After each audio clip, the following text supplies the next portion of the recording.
Arkadaşlar merhaba. Bu videoda sizlere Binance'in arayüzünden bahsetmek istiyorum. Gördüğünüz gibi aşağıda 5 tane sekme var. Ana sayfa, piyasalar, alım satımlar, vadeli işlemler ve cüzdanlar. Ben bunlara detaylı olarak zamanla değineceğim. Bu videoda ana sayfadan ziyade ana sayfaya şu anda pek girmek istemiyorum. Piyasalar bölümüne değineceğim. Sebebi ise ana sayfa kısmı siz kimlik doğrulaması yapmadığınız sürece burası değişik gözükecek. Fark ettiyseniz ilk videolarda burası farklıydı. Şu anda ben kendi ana hesabımdayım.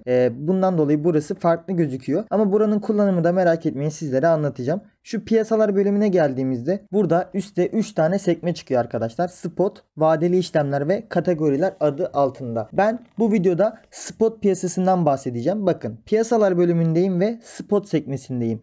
Bu kısmın altında bulunan tüm coinler spot piyasasının coinleri oluyor. Şimdi spot piyasa nedir? Bundan bahsedelim kısaca. Spot piyasa arkadaşlar, kendi varlığınızla alım satım yapabildiğiniz piyasa demek. Yani şöyle söyleyebilirim size. Vadeli işlemlerde paranızın birden fazla katıyla, mesela 100x kaldıraç, 125x kaldıraç gibi tabirler var. Paranızın 125 katıyla işlem yapabiliyorsunuz ve bu işlemler sonucunda paranızın hepsini kaybetme riskiniz var. Ama spot piyasasında böyle bir risk yok arkadaşlar. Tabii şöyle olabilir. Bir coin alırsınız ve bu coin piyasadan kaldırılır. Böylece paranızın hepsini kaybedebilirsiniz. Bu ayrı bir konu ama siz mesela gittiniz buradan XRP coin'i aldınız. Fiyatı ne kadarmış? 1.33 dolar. Bu değeri sıfıra düşmediği zaman siz hiçbir şekilde paranızın hepsini kaybedemezsiniz. Ve mesela sizin 100 dolar bakiyeniz var diyelim arkadaşlar. Siz bu spot sekmesi adı altındaki coinlerden işlem yaparsanız kesinlikle kaldıraç kullanamazsınız. Borsaya borçlanamazsınız ve paranızın hepsini kaybedemezsiniz. Bu bilginiz olsun. Şimdi detaylara bakalım arkadaşlar. Spot sekmesinin altında hemen burada birkaç tane daha bölüm var. Favoriler, BNB, BTC, ALTS, fiyat ve ETF şeklinde. Bunların hepsine değineceğim. Favoriler bildiğiniz gibi burada kısa yol oluşturulmak için var. Bunları nasıl ekleyebiliriz tekrardan göstereceğim birazdan.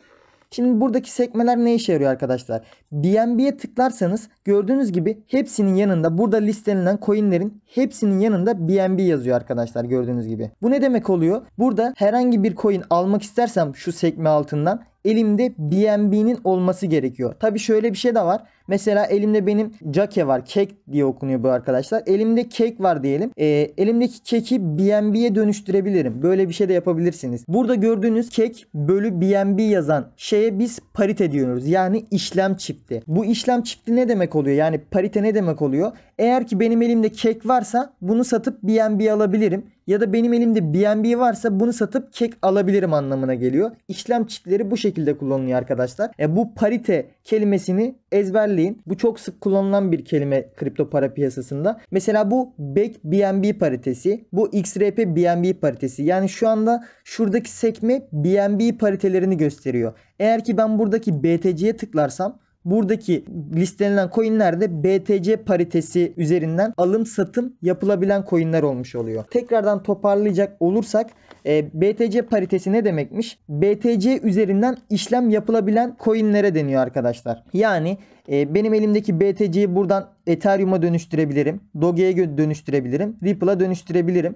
Ya da elimdeki Ethereum'u Bitcoin'e dönüştürebilirim bu BTC paritesiyle. Bu işlemlerin mantığı bu şekilde.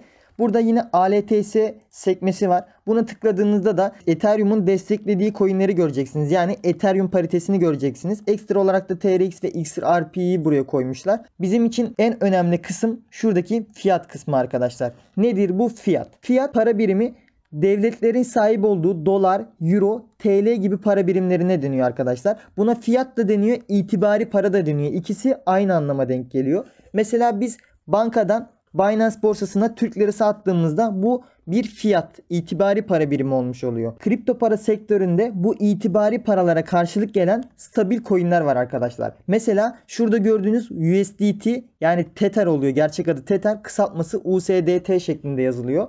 Bu 1 dolara sabit bir kripto para birimi. Yani Amerika'daki bir vatandaş 1 dolarıyla her zaman bir Tether alabiliyor arkadaşlar. Türkiye'de tabi dolar kuru sabit olmadığı için, mesela dolar sürekli artıp azaldığı için bu Tether'in değeri de sürekli artıp azalıyor. Bu USDT kullanılmasının sebebi arkadaşlar, neredeyse piyasalardaki tüm coinler USDT'yi desteklemektedir. USDT ile tüm takasları yapabiliyorsunuz.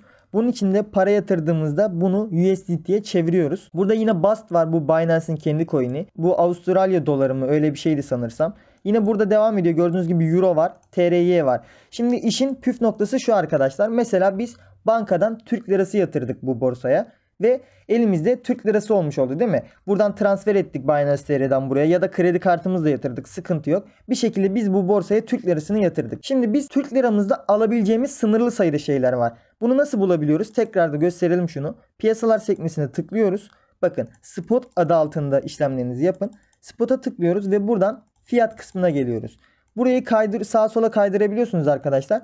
Buradan Türk lirasını bulduğunuzda tıklarsanız aşağıda bakın tıklayalım hemen. Bu aşağıda listelenen coinlerin hepsini Türk lirasıyla alabiliyorsunuz demek. Yani ben mesela 1000 TL para yükledim buraya. Ben bu 1000 TL ile Doge, Tether, HAT, BTT, CHZ vesaire vesaire. Burada gördüğünüz coinlerin hepsiyle alım satım işlemi yapabiliyorum demek. Eğer ki burada listeli olmayan bir coin'i Türk lirasıyla almaya çalışırsam alamam arkadaşlar. Çünkü öyle bir seçenek yok. Öyle bir parite yok arkadaşlar.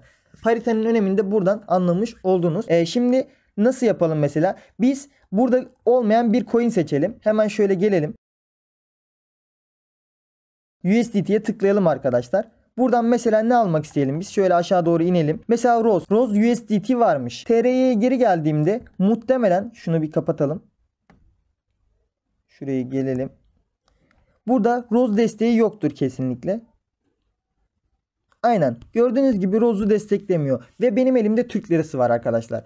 Ben şimdi bu coin'i nasıl alacağım? Yapmanız gereken şey Türk lirasını Rose'un desteklediği bir kripto paraya çevirmek. Nasıl yapabiliriz bunu? Bakın şu üstte arama kısmı var. Gördünüz mü? Buraya tıklarsanız almak istediğiniz coin'inizi yazabilirsiniz. Mesela Rose yazdığımda ne çıktı arkadaşlar? Bakın yine spot vadeli diye ayrılıyor. Kesinlikle spotta olduğunuzdan emin olun. Diyor ki Rose Tether'i destekliyor. Bast'ı destekliyor ve Bitcoin'i destekliyormuş arkadaşlar. Bak mesela bu sefer Ethereum'u desteklemiyormuş. Mesela Bitcoin'i destekliyor. Bast'ı destekliyor ve Tether'i destekliyor. Yani ben elimdeki Türk liram destekliyorsa eğer Tether alabilirim. Sonra Rose alabilirim. Ya da Bast alabilirim. Sonra Rose alabilirim. Ya da Bitcoin alabilirim. Sonra Rose alabilirim. Bu şekilde olacak işlemler. Hemen Türk lirası neyi destekliyormuş? Tekrardan bakalım.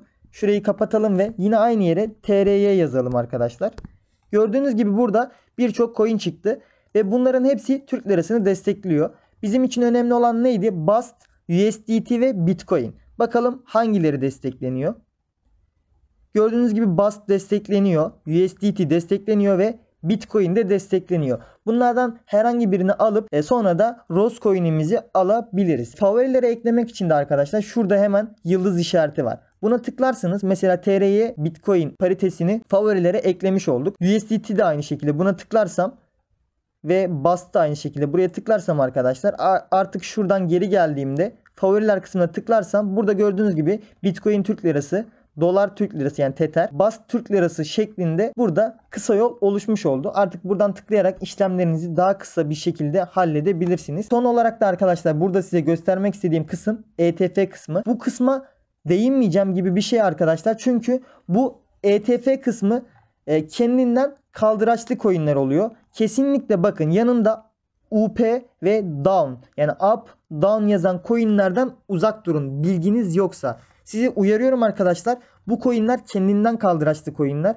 ve buna yatırım yaptığınızda paranızın hepsini kaybedebilirsiniz. Çok dikkat edin, bakın bu da spot piyasası adı altında ama ETF bölümünde. ETF bölümünde olup olmaması önemli değil. Önemli olan yanında UP ya da DOWN. Şurada gördüğünüz yazının yazması. Bu yazıyı yazan coinler varsa kesinlikle bunlardan uzak durun arkadaşlar. Arkadaşlar burada çok önemli bir konu daha var. Az kalsın bunu unutuyordum. Fiyat sekmesine tıkladığımda ya da fark etmez Bitcoin sekmesine tıkladığımda da var. Coinlerin yani paritelerin yanlarında 10x, 5x gibi ibareler var. Bu ibareler kaldıracı temsil ediyor. Ben size demiştim ki spot piyasası adı altında yaptığınız hiçbir işlemde kaldıraç kullanamazsınız. Bakiyenizin katı ile işlem yapamazsınız. Bakiyenizi tamamen kaybedemezsiniz ve borsaya borçlanamazsınız. Peki bu 10x 5x ne oluyor? Binance borsasında margin bölümü var arkadaşlar. Bu margin bölümünde bu yanında kaç x yazıyorsa bu coin'le o kadar kaldıraç kullanabiliyorsunuz anlamına geliyor buradaki işaretler. Yani siz burada spot piyasası adı altında işlem yapacaksanız yanında ne yazdığının hiçbir önemi yok. Sadece şu up ve down coin'lere dikkat edin. Kalanında hiçbir şekilde kaldıraçlı işlem olmayacaktır arkadaşlar. Tekrar söyleyeyim arkadaşlar. Burada yazan 10x, 5x gibi ibareler şuradaki margin bölümü için geçerli. Burada bu coinlere kaldıraçlı işlem yapabiliyorsunuz demek. Yanındaki kaldıraç miktarı kadar kaldıraçlı işlem yapabiliyorsunuz anlamına geliyor. Son olarak da burada kategoriler kısmı kaldı. Bu kategoriler kısmını ileride daha iyi anlayacaksınız zaten. Burada DeFi projelerine kısa yol oluşturmuşlar. Hepsini bir araya toplamışlar. Mesela BSC Binance Smart Chain ağındaki coinleri buraya toplamışlar arkadaşlar. Başka POW stratejisiyle çalışan coinleri buraya koymuşlar. Vesaire vesaire, NFT'leri buraya atmışlar mesela. Böyle toplu olarak kategori etmişler. Güzel bir şey bu. İleride bunları zaten çoğunlukla kullanmaya başlarsınız. Bu videoyu burada sonlandırmak istiyorum arkadaşlar. Bir sonraki videoda görüşmek üzere. Kendinize iyi bakın. Hoşça kalın.